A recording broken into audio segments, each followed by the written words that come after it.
भागवत आश्रम में हमारा गुरुकुल है। गुरुकुल के सब विद्यार्थी ब्रह्मचारी वेद पाठी ब्राह्मण हैं, जिनके मुख से आपने इतने देर से वेद मंत्रों का सस्वर श्रवण किया है। आजकल एक दुख की बात यह है हम सब वेद है, हमारा प्राण है, वेद हमारा आधार है, वेद हमारा सर्वस्व है, जिसको हम भूल चुके हैं। यहाँ तक कि हम घर में वैदिक अनुष्ठान करने की सोच भी नहीं सकते हैं। हम इतने पिछड़ गए, इतने विमुख हो गए कि देखिए जी, वेद के बिना तो कुछ भी नहीं है। इसको लघुरुद्री बोलते हैं। 121 आवृत्ति रुद्री जब पाठ करेंगे तो एक लघुरुद्री होती है, हैं? तो इस तरह से यहाँ 13 ब्राह्मणों ने 10-10 आवृत्ति की 130 आवृत्ति यहाँ रुद्री का पाठ पारायण हुआ है। रुद्री माने वेद है, ये वेद का ही अंग है, रुद्राष्टाध्यायी, क्योंकि वेद तो 40 अध्याय है। तो वेद का तो पाठ अभी इस समय थोड़ी समय में संभव नहीं होता है। ये रुद्री का ही अभिषेक, रुद्री से मंत्रों से अभिषेक। वर्तमान में जो इतना आनंद मिला, ये शांति मिली, मन में सुकून मिला, ये कोई कम है? और बाहर की बात की परमार्थ की बात है, परोक्ष की बात है, उससे तुम्हारा इसका तो बहुत महात्म्य है। घर में देखो, पहले तो ग्रह की शांति, पितरों की तृप्ति, मन में एक प्रकार का सात्विक संकल्प उदित होता है, आध्यात्मिक चेतना की वृद्धि होती है, और इससे पितर भी प्रसन्न होते हैं। पितरी लोग, हमारे पूर्वज हैं, पितरी हैं, वो भी बड़े प्रसन्न होते हैं।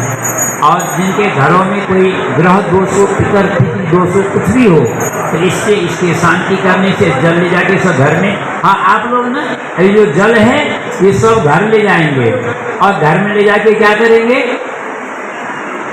हाँ, सब जानते हैं। तो घर में कोने कोने में इस पवित्र जल से छिटा देंगे, आपकी गृह की शुद्धि, घर की भी शुद्धि हो जाएगी, और आपके संकल्प में आपने जो जो बोले हैं वही लाभ रहेगा। संकल्प में सब ये पढ़े हैं, और जो जो पढ़े हैं वही वही लाभ है। ये रुद्राभिषेक का पाठ केवल श्रावण महीने में होता है कि अन्य महीने में? ऐसा नहीं है। हाँ, श्रावण में महिमा ज्यादा है, ये अलग बात है। और श्रावण में भी सोमवार में अधिक महात्म्य है। जैसे बोलो देखिए, ऐसे कैसे पूरे साल भर तो नहीं करते हैं, सावन में ही ज़्यादा करते हैं। ये सावन में ज़्यादा महात्म्य है, ये अलग बात है। और नहीं तो ये तो हम किसी भी समय कर सकते हैं। खुद हमने अपने घर में पर के साल पूछ महीने में किया था, इसका कोई नहीं, इसमें दिया हुआ है पंचांग में, किस दिन रुद्री करना चाहिए, किस दिन जलधार करनी चाहिए, किस दिन नहीं करनी चाहिए, सब लिखा हुआ है। एक बार फिर से नाम बोल दीजिए आप। मेरा हरिप्रसाद आचार्य मेरा नाम है, और मैं यहाँ पहले भी कई बार आ चुका हूँ। आपने पहली बार मैं जगदीश जी के यहाँ, बाबू जी के यहाँ कथा करने आया था, तभी आपने शायद मुझे कुछ करवाता, तभी आपने लिया था, और मैं यहाँ बीच में भी आया था, वैसे खाली सत्संग के हिसाब से। और ये मेरा इस बार आना हुआ है फिर, और एक दिन के लिए, रुद्राभिषेक के लिए। इस तरह से हमारा 121 लघुरुद्री करने का संकल्प है। अब ये 32-33वां संकल्प ये पूरा हुआ है। आप ये 121 लघुरुद्री कड़ी में आप लोग से जुड़ गए हैं। और जब 108वां करेंगे काठमांडू पशुपति में करेंगे, उसके बाद 9वां करने के लिए कैलाश मानसरोवर जाएंगे, और बीच में अगर आने वाली आषाढ़ की एकादशी को हम दामोदर कुंड में जाएंगे, वहाँ 1.25 लाख तुलसी अर्चना करेंगे, 1.25 लाख दीप प्रज्वलन करेंगे, भगवान की आरती उतारेंगे, और वहाँ भी एक लघुरुद्री करेंगे, जो कि एकदम दुर्गम यात्रा है। दामोदर कुंड कैलाश से भी ज़्यादा दुर्गम है। और मैं अमरनाथ को कैलाश से इतना दुर्गम नहीं मानता। क्यों? क्योंकि अमरनाथ में आप जाते तो कदम कदम पर लंगर चलता है, और मेला सा लगता है, और इतना आनंद आता है अमरनाथ जाने में भी, जो गए होंगे पता होगा। तो जहाँ ऐसे लंगर चल रहे हैं, जहाँ भीड़ जा रही है, जहाँ आनंद आता है, वहाँ उसको दुर्गम कैसे माने?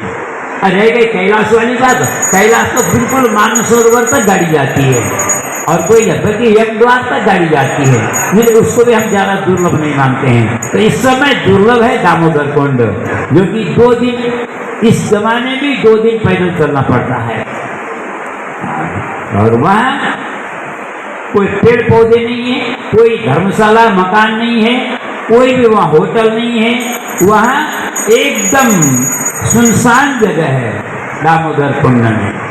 अच्छा, एक और बात बताऊं, एक प्रसंग चला है, तो मैं संबत भूल गया, सन भूल गया, तिथि की याद नहीं है। तो मैं बद्रिकाश्रम गया था, अंदाज बताता हूँ, 40-45 साल पुरानी बात है, लगभग 45 साल पुरानी बात है। उस समय जब बद्रिकाश्रम गया था, तो उस समय जो बर्फानी बाबा दुराधारी, वो तो परम नाम हो चुके थे, उनके शिष्य थे। तो उन्होंने एक बात कही थी कि उन्होंने कहा था बद्रीनारायण में अभी 15 साल तक कलयुग आने वाला नहीं है।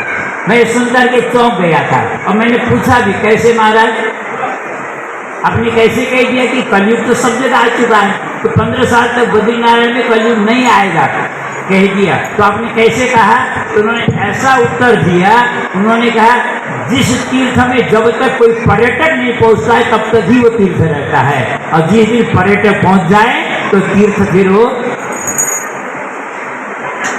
तो तीर्थ नहीं रहता है। तीर्थ सारस तत्वगत। क्यों? जो पर्यटक जाते हैं वो कोई आत्मकल्याण की भावना से नहीं जाते हैं, वो टाइम पास करने के लिए जाते हैं, मनोरंजन करने के लिए जाते हैं, और बच्चों का छुट्टियां मनाने के लिए जाते हैं। तो इसीलिए वो तीर्थ यात्रा नहीं होती है, वो होता है एक मनोरंजन। तो जब तीर्थों में लोग मनोरंजन करने के लिए जब पहुंचने लग जाए तो फिर तीर्थ भी वो वास्तव में तीर्थ इतना बड़ा पवित्र नहीं। तीर्थ तो होता ही है, ऐसी बात नहीं है, पर कि जो होना चाहिए वो नहीं होता है। परंतु इस समय हम दावे के साथ कहते हैं दामोदर कुंड में अभी तक कोई पर्यटन नहीं पहुंचा है, इसीलिए वो वास्तविक की गलत थी। मैं यहाँ तुलसी तोड़ता हूँ और भोग लगाता हूँ और सबको बांटेंगे। ठीक है, धन्यवाद धन्यवाद। आपका आशीर्वाद चाहिए। जय, हमारे तरफ से बहुत बहुत आशीर्वाद है, धन्यवाद है, बधाई शुभकामना है। आपने जो लेकर के प्रसार करेंगे आपको तो विशेष बधाई, और आपका भी हम नाम जाने तो और अच्छा होगा।